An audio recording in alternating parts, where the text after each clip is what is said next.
أعوذ بالله من الشيطان الرجيم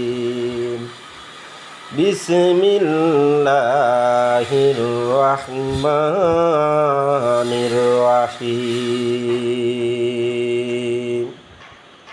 وأقيموا الصلاة وآتوا الزكاة وما تقدموا لأنفسكم من خير تجدوه عند الله আল্লাহ সুবহানাহু ওয়া তাআলা দুনিয়ার মানুষদেরকে জানিয়ে দিয়েছেন, তোমরা নামাজ কায়েম করো, যাকাত দাও। দুনিয়ার জিন্দিগিতে তোমরা যদি কোনো ভালো কাজ করো, আমি আল্লাহ সুবহানাহু ওয়া তাআলা তোমাদেরকে এর প্রতিদান দান করব। তাই আসুন প্রিয় ভাই ও বোনেরা, আপনাদেরকে আজকে আমি যে জন্য একটু আলোচনা করতে আসলাম সেটা হচ্ছে নামাজের বিষয়। আল্লাহ সুবহানাহু ওয়া তাআলা পবিত্র কোরআনুল কারীমের মধ্যে বারবার নামাজের কথা বলেছেন। যে ব্যক্তি ইচ্ছা করে নামাজ ছেড়ে দেয় তার ঈমান চলে যায়।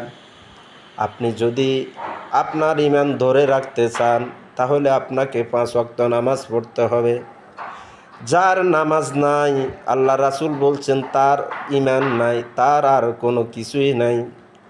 আসসালাতু ইমাদুদ্দিন, আল্লাহ রাসূল বলছেন নামাজ হচ্ছে দিনের খুঁটি।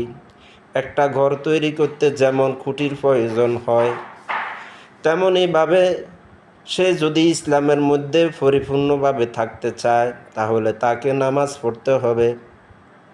আজকে আমরা কত রকমের কাজকর্ম করি, অথচ আমরা নামাজ পড়ার আমাদের সময় হয় না। আমরা ইচ্ছা করি নামাজ পড়ি না। আসুন প্রিয় ভাই ও বোনেরা, আপনাদেরকে বলি, আপনাদের 2 হাতে ধরি, আপনাদের 2 পায়ে ধরি বলি, নামাজ ছেড়ে দিবেন না, নামাজ ছেড়ে দিবেন না। যে ব্যক্তি ইচ্ছা করে নামাজ ছেড়ে দেয় তার ঈমান চলে যায়। আসুন প্রিয় ভাই ও বোনেরা, আমরা নামাজ পড়ি, নামাজ পড়ার আমরা চেষ্টা করি, আমরা নামাজ পড়ি। আজকে আমরা দুনিয়ার সকল কাজকর্ম করতে পারি, অথচ নামাজের সময় বলি আমাদের লুঙ্গি ঠিক নাই, আমাদের প্যান্ট ঠিক নাই, আমাদের আরও কত কিছু। আমরা পুরুষেরা যেমন অজুহাত দেখায় নামাজের সময় সমস্যা আছে, তেমনইভাবে মেয়ে মানুষগুলি একই সেম সমস্যা দেখায়। কিন্তু পুরুষ মানুষের তো কোনো সমস্যা থাকার কথা না।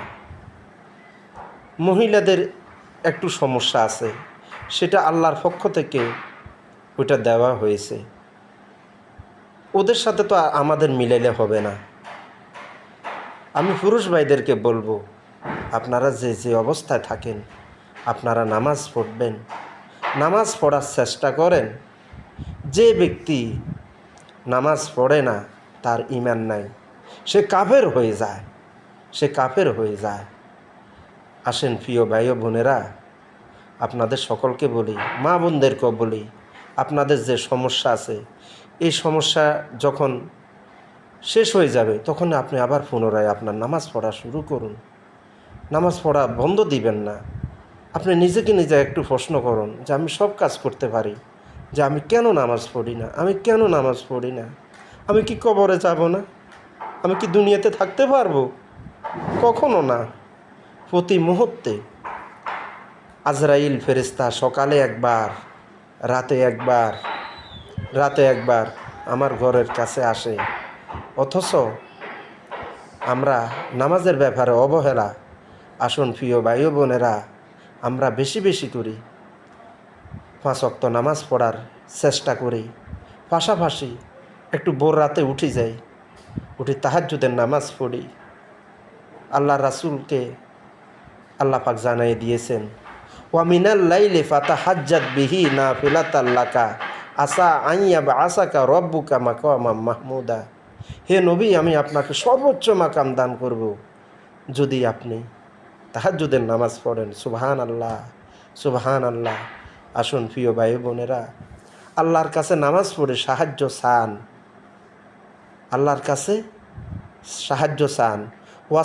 ওয়াস্তাইনু বিসবরি ওয়াসসালাহ, নামাজের মাধ্যমে, ধৈর্যের মাধ্যমে আল্লাহর কাছে সাহায্য চান, নামাজের মাধ্যমে আল্লাহর কাছে সাহায্য চান। আল্লাহর কাছে কোনো কিছুর অভাব নাই, কোনো কিছুর অভাব নাই।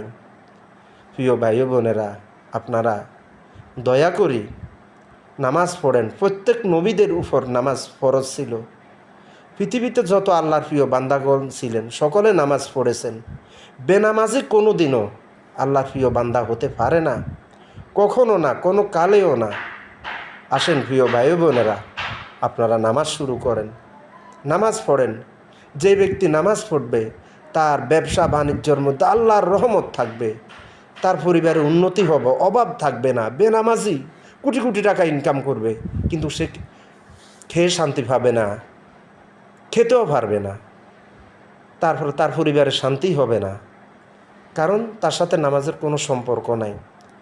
আসেন প্রিয় ভাই বোনেরা, আপনারা নামাজ শুরু করেন।